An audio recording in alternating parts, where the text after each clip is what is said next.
The pension funds are one of the biggest players in Nigeria's capital market. They have attracted international attention, as seen during the visit of institutional investors from America in October, who asked for an expansion of regulations to increase pension funds administrators' participation in the market. The value of the pension fund has declined by 45.18% when valued in dollars, following the devaluation of the naira. The data obtained from the National Pension Commission's website showed that the net asset value of pension at 17.35 trillion as of September, amounting to $19.83 billion when dollarized, choosing the official exchange rate of 87.71 per dollar on Wednesday.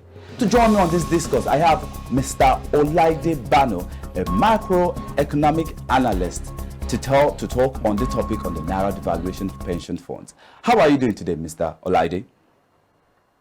Thank you for having me. Thank you so much for joining us right there via Zoom. How is the weather at your end?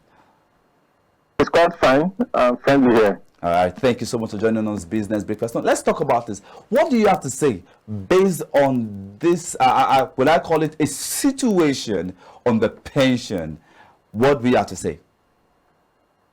The devaluation actually impacts so many things, and that's one of the reasons the government, the central bank sometimes devalue in order to encourage foreign investors to come in to say, okay, yes, the value of their currency they are digging in, they will have higher equivalent of it in naira terms. So the devaluation, it will be a decline for an existing investors in the country when compared to dollar, but it will be a good one for foreign investor coming in, for a new investor coming into the economy at large. But by and large, if you look at the economy itself, to say, okay, if it is going to be an encouraging one, is another thing entirely to look at the repatriation of the foreign investor investment in the country. But narrowing it down to the pension fund net assets as at September 2023, we have that in dollar terms is about 22.97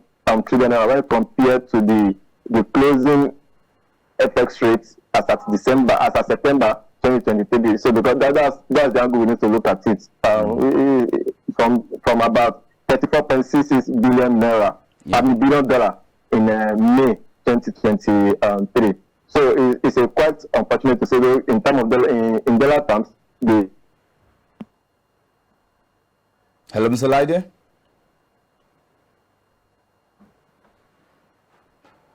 Hello, Mr. Laide.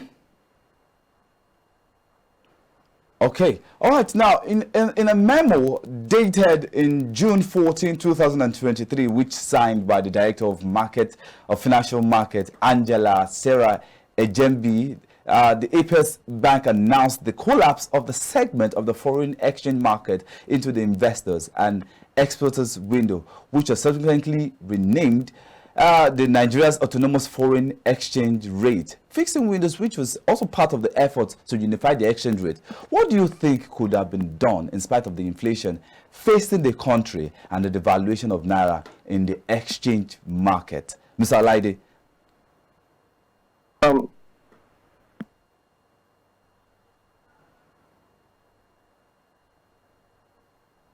Hey, Mr. Alaide, I can hear you.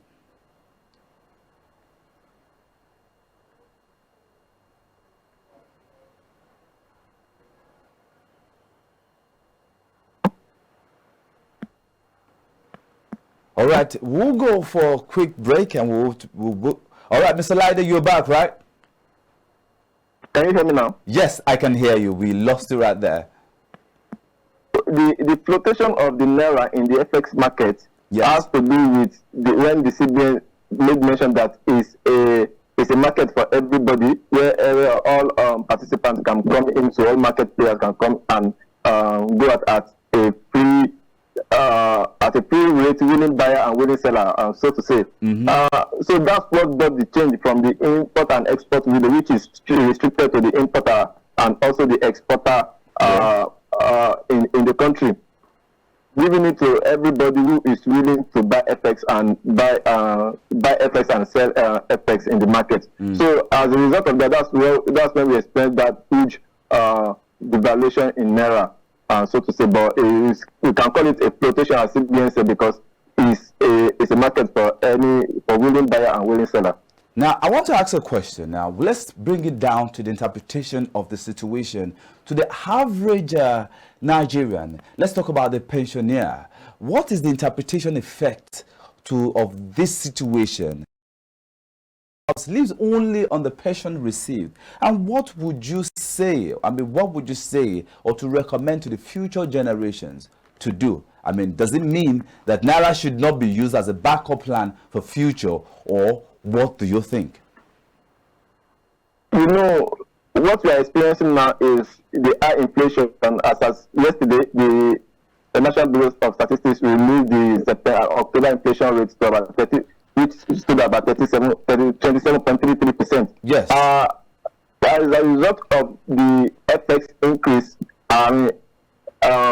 the devaluation of naira in the FX market, because Nigeria, we all know that Nigeria is an import-dependent country. So yes, this definitely will affect what everybody is buying in the market, going into the inflation. So the little you are having, the little you are earning, you are spending more, averagely higher than what you are earning, which gives a very difficult situation for savings in the country. So that's the reason. That's what everybody is experiencing now. But I believe is what the economy needs to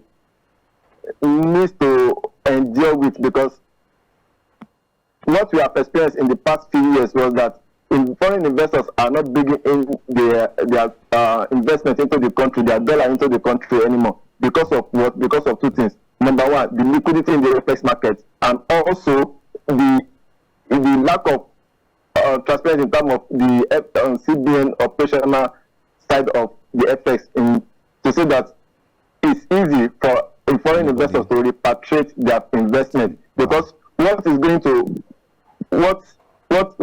be difficult for investors is that even you as a person to bring in your investment into an economy, and anytime you want to repatriate is very difficult for you. So the first thing you first think of is that for you, because how easy for you to repatriate your investments. So definitely you'll be making you'll be having difficult time to bring in your money into such economy. So that's what the CBN actually is. I believe is in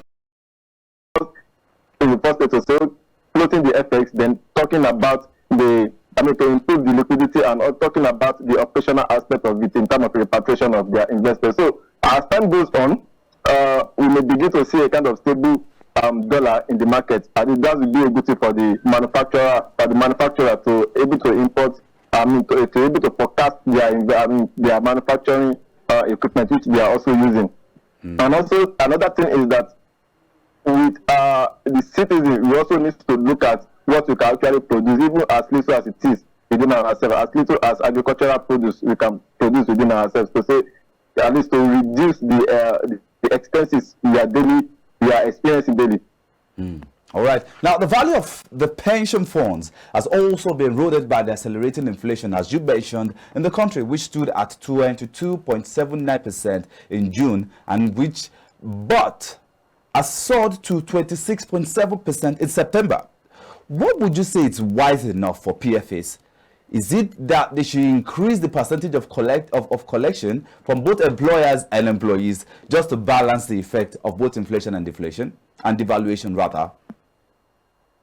It will be difficult to increase the percentage of collection, because what the contribution is a legal policy, which there's a percentage of what they can collect in terms of the percentage of what the company is contributing and what the employee himself is contributing into the pension fund.